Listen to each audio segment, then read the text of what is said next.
Okay, if you are not sure how to do question 2 on worksheet H, just to make you aware, you can only do this question after you've learned what the quotient and the product rules are.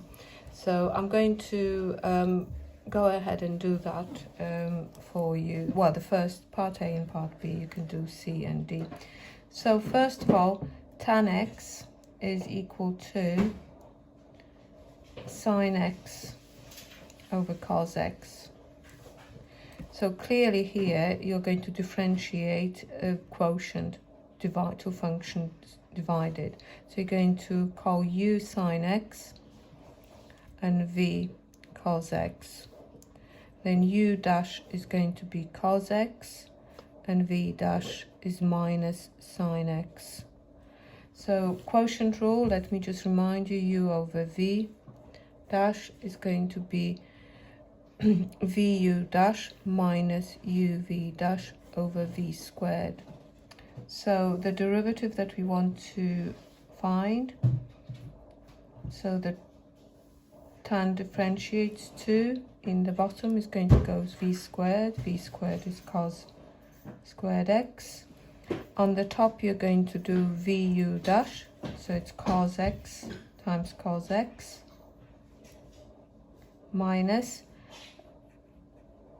uv dash sine x times minus sine x. Okay, so tidying it up, you're going to get cos squared x on the top, minus sine and minus sine will become plus sine squared over cos squared x. This is sine squared plus cos squared, which is 1 over cos squared x. So this is 1 over cos x all squared, and this is the definition of sec. So it's sec squared x. There you go. Okay, to differentiate sec, actually sec you can do without quotient rule or with quotient rule. So I'm going to do one without quotient rule. Sec is 1 over cos, so we are differentiating 1 over cos x. Now you can bring that cos x to the top and write it as cos x to the power of minus 1. And here you can differentiate this using the chain rule. So you've got the inside function is cos x, outside function is something to the power of minus 1.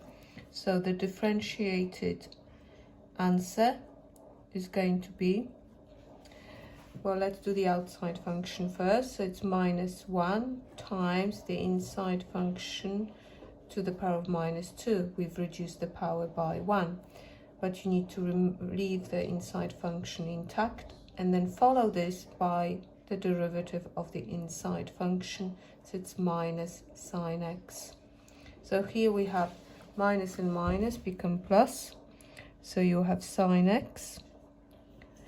And then if we put on the bottom cos squared x, that is the answer. That is perfectly correct, but we need to make it look like this, because when you learn the result, you will be using it in that form.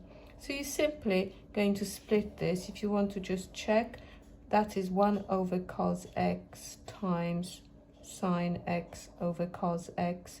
So can you see that this is exactly what you would be getting if you were to combine these two functions? So you're going to split it into 1 over cos x multiplied by sine x over cos x. That gives you sec x tan x.